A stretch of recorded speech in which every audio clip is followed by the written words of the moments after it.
from the University of La Verne. This is Foothill Community News. Hello and welcome back to Foothill Community News. From the University of La Verne, I'm Sheridan Lambrook. And I'm Megan Mojica. In our news today, the fentanyl epidemic has exploded in California with 8 overdose deaths linked to the drug in our region just the last 2 months. I spoke to a mother who's on a mission to inform the public of the dangers of drug abuse. In September, 27-year-old Eli Rodriguez of Montebello died while attending the music festival Nocturnal Wonderland in San Bernardino. According to San Bernardino County Sheriff's Department, Rodriguez suffered a drug overdose. It was a horrible death. It was horrible, the way they described it to me. And Rodriguez's mother doesn't yet know what drug or drugs killed her son, but she wants others to learn from his death. no mother, no mom should ever have to have their child suffer like that. Across the Los Angeles area, drug overdoses are on the rise, especially in cases involving fentanyl. And I think you see it in kids that are having a good time and partying. They are buying stuff and might not even know that it has it in it. Captain Brandon Dean of the LA County Sheriff's Department Narcotics Bureau says the fentanyl epidemic has become an issue with adolescents in LA County and surrounding areas. Last month, 2 15-year-old girls from Hollywood overdosed after taking pills laced with fentanyl. Melanie Ramos died. 17-year-old Cade Kitchen of Woodland Hills also died after taking a pill tainted with fentanyl. So over the last 5 to 7 years, we've seen a steady increase of fentanyl overdose deaths, with the last 2 years being the most. Here in LA County, we saw them rise by around 700% over a 5-year time span. Most of the fentanyl coming into California is made in Mexico. Not only is it highly addictive, Captain Dean says its chemical composition is what makes it so dangerous. Because the properties that make up fentanyl, it's 50 to 100 times stronger than morphine, means dosages as little as 2 milligrams can be lethal. Although Marcy Rodriguez may be in pain, she is on a mission to make parents aware of the dangers of drug abuse, so they don't have to experience what she is going through. Don't take anything from strangers. Even when your friends offer you stuff, don't take those things, because you don't know what it has in it. Testing strips that indicate the presence of fentanyl in both liquid and powder forms are widely available online. But of course, do not take any drugs unless prescribed by your doctor. Members of the Citrus College community are mourning the death of one of their students. Football player Luke Pruitt lost his life in a tragic motorcycle accident on October 4th. Pruitt was a sophomore linebacker at the Citrus who graduated from Claremont High School in 2021. The Owls have continued carrying Pruitt's jersey on the field for games, and the team's results speak for themselves. When number 97 takes the field, Citrus won their first 5 games this season with Pruitt, a defensive lineman making 6 tackles with 2 sacks. Details of Pruitt's accident are being investigated. Students at the University of La Verne got an education on a problem that many don't like to discuss: disabilities. Reporter Olivia Motorelli has the story. The University of La Verne held its Disability Awareness Mini-Fair last month to inform students about disabilities that can impact learning and of the services the university provides to help. People should be more aware and have a little bit more knowledge of the different types of disabilities. Participants received information on things like the autism spectrum, ADHD, and dyslexia. Students with disabilities are fairly common. They're a lot more common than one would think, but they're not very spoken about in the community. Although the fair focused mainly on learning disabilities, students who have physical disabilities also need help, which sometimes is difficult to find. Something that people don't realize, I think, is that doors are really hard to use for people who are wheelchair bound. University of La Verne's senior biology major Elias Janawi was temporarily wheelchair bound after suffering from an illness that weakened his legs. Pretty much the only building I could get in alone was Monero, because it had the wheelchair button that opens both doors. University of La Verne alumnus Hal Hargrave acknowledges that it can be overwhelming for those with physical setbacks to integrate into a university setting. The overarching question is, where do I go? Who will help me, and how will they help me? The university's Department of Accessibility Services provides assistance and tools to students to help them with their classes. But overcoming physical barriers continues to be a problem. Entrances like this and doors to classrooms and even bathrooms are difficult to open if you have a physical disability. Every other building, I would either struggle with the door for a couple minutes before I got in, or I just would ask someone to help me because it was too hard. Janawi says that adding more motorized operating systems would help those in need. The Americans with Disabilities Act requires that buildings at both public and private institutions offer wheelchair access. However, many of these institutions are not up to code. To find out what help is available, students should contact the Office of Accessibility Services. Reporting from the University of La Verne, I'm Olivia Motorelli. A local organization giving a helping hand to people in need is the Shepherd's Food Pantry. With the cost of everything on the rise, reporter George Martinez says the pantry is providing some relief. Giving back to those in need. For area resident, the Shepherd's Pantry in Glendora is helping cut down on expenses. It's a godsend because things are going up. Gasoline, I put $100 in my tank today, and my electric bill was $244, and it just cuts into the food money, you know. Dylan and his family came here when they heard that they were giving away food and clothes. Actually helped us out a lot. They gave them each like 3 outfits, and they filled our truck up with food, so it's helped out a lot.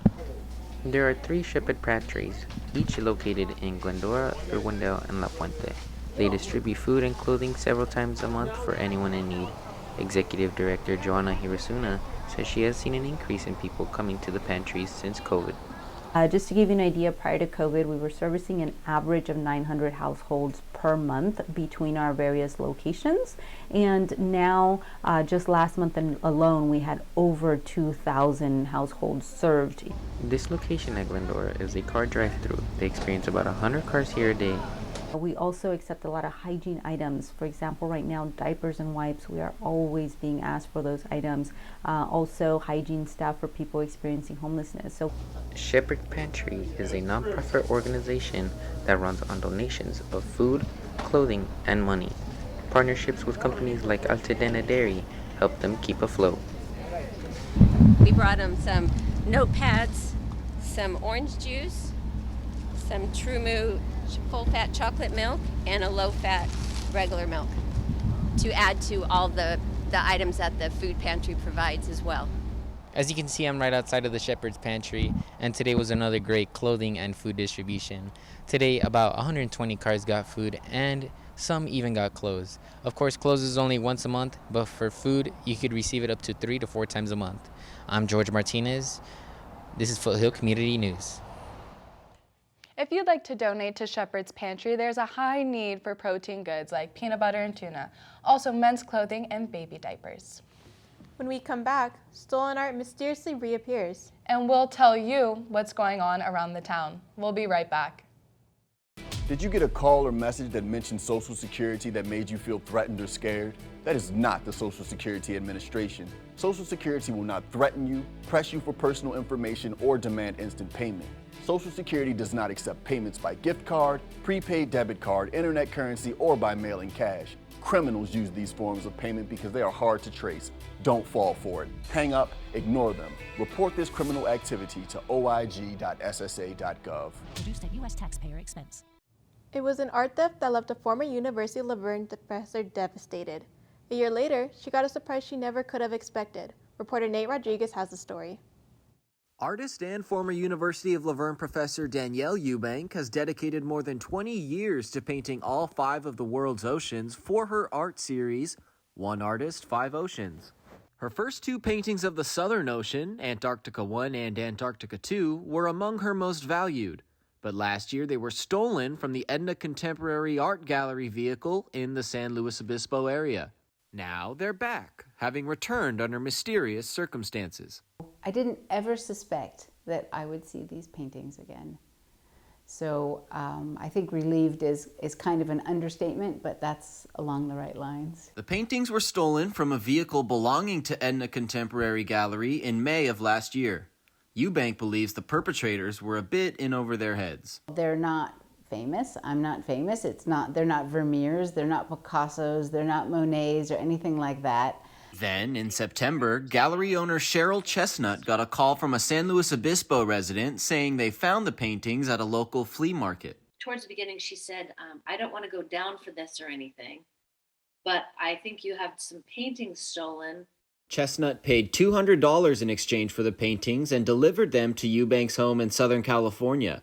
While looking at the paintings, the artist noticed a few blemishes on both canvases. There are quite a few scratches and food items, I think, maybe some coffee or yogurt or something. Since both of Eubanks' paintings have been returned, there will be a homecoming for Antarctica 1 and 2 at Edna Contemporary Gallery in San Luis Obispo on Saturday, November 5th. Reporting from Shadow Hills, I'm Nate Rodriguez, Foothill Community News.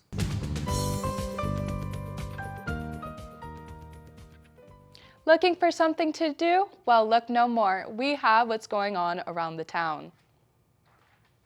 Classic cars will be on display just in time for the holiday season. In the spirit of the season, the show will benefit the California Highway Patrol for a Kids Toy Drive. Not only can you stop by and enjoy the cars, but you can also donate toys to less fortunate. The show takes place on November 19th from 10 a.m. to 4 p.m. If you enjoy cycling, the Tour de Foothills bike ride is happening on November 12th in Upland. With distances ranging from 12 miles to 100, the whole family can enjoy the ride. It starts at 7 a.m. at the Pacific Wine Merchants. Admission is $40 for a family pack with a $5 charge for every additional family member. Afterwards, enjoy cold beer and lunch at the Vendors Village. The Veterans Housing Alliance will be hosting a casino night fundraiser to support local veterans in our community and raise funds for the homeless veteran program and projects. Come play casino games and tables, as well as enjoy a live band, dancing, prizes, and food. This event will take place on November 10th at 6 p.m. to 10 p.m. at the Derby Room Pomona at the Pomona Fairplex. Tickets cost $125. The Good Vibes Festival kicks off on November 19th.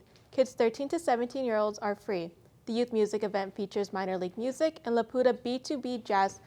Parent consent forms are required. You can find more information at the email address listed. Coming up, the annual Taste of Laverne. And a ULV tradition makes its return. We'll be right back. Hi, I'm Carson Kressley. Of all the resources in the world, kindness is the most precious. For more than 140 years, American Humane has been working to protect animals in disasters, on farms, on the silver screen, and in zoos and aquariums caring for the world's vanishing creatures. You can help too by making humane choices every day. Visit AmericanHumane.org for simple ways to build a more caring and compassionate world for all of us. When you take your car in for an oil change, a good mechanic will also take care of other routine maintenance to make sure your car runs safely and efficiently. Protecting your health isn't much different. When you get a COVID-19 vaccine, it's important to make sure you're also protected from other serious but preventable diseases. It's easy and convenient to get other routine vaccines at the same time as a COVID-19 vaccine. So make sure you ask a healthcare professional about other vaccines you may need to maintain your health. Homecoming is back at the University of Laverne. After a 2-year hiatus, the university is once again celebrating the fall football tradition. I went to go check out the homecoming celebrations. 3rd Street in downtown Laverne was closed for the board game themed celebrations and booths that lined the street. Students, faculty, alumni, and locals gathered for the homecoming festivities. I don't know, growing up in Laverne, I loved being able to see how everybody still comes back and still lives in the community, and being now an alum myself, I like being able to come back and having it so close and still seeing the people that I grew up with. It's really fun. The famed homecoming parade marched along the street to close out the street fair. Wagon floats were followed by the Laverne Fire Engine and Laverne Marching Band.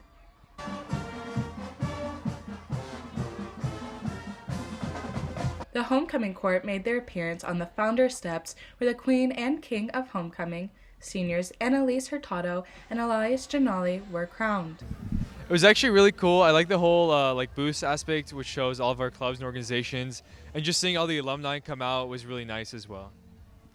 This was actually my first homecoming event attended, and it's actually my senior year, so it was really cool to see everything come together, and I really think they put it together really well. The normally dry campus even bent the rules and allowed spirit at the pre-game tailgate parties. I'm actually really happy to be here, and I'm very glad that the school put something like this on. Groups gathered together, pitching up their easy-ups as the rain could not break any Leo's homecoming spirit. Homecoming continued with what was the game of the season, ULV beating Whittier with a score of 43-20. The 22nd annual Taste of Laverne was back and better than ever. Our reporter Taylor Moore was there to take us through the night's festivities. The Taste of Laverne Food Festival and Restaurant Week kicked off on October 19th with live music and an excited crowd. Guests lined up for delicious food from restaurants, bakeries, delis, as well as wine and beer from local breweries. Guests were not the only ones excited. Restaurant owners were very excited for guests to try their samples from their menus. And yeah, we're just selling beer and spreading cheer over here. Yeah. Chamber of Commerce member and sponsor of the event, Adrian Avila, said this is an event he looks forward to putting together every year. It's just an opportunity for us to help grow the community, show the community what's out here, what restaurants are out here to support them, and just bring light to who they are. Laverne Mayor Tim Hepburn was proud of the local businesses and very happy to see his community enjoying themselves. It's just a great affair. Yeah. Thanks for joining us at the annual Taste of Laverne, but it's about that time we wrap things up. Reporting for Foothill Community News, this is Taylor Moore. That will do it for today. Thanks for tuning in.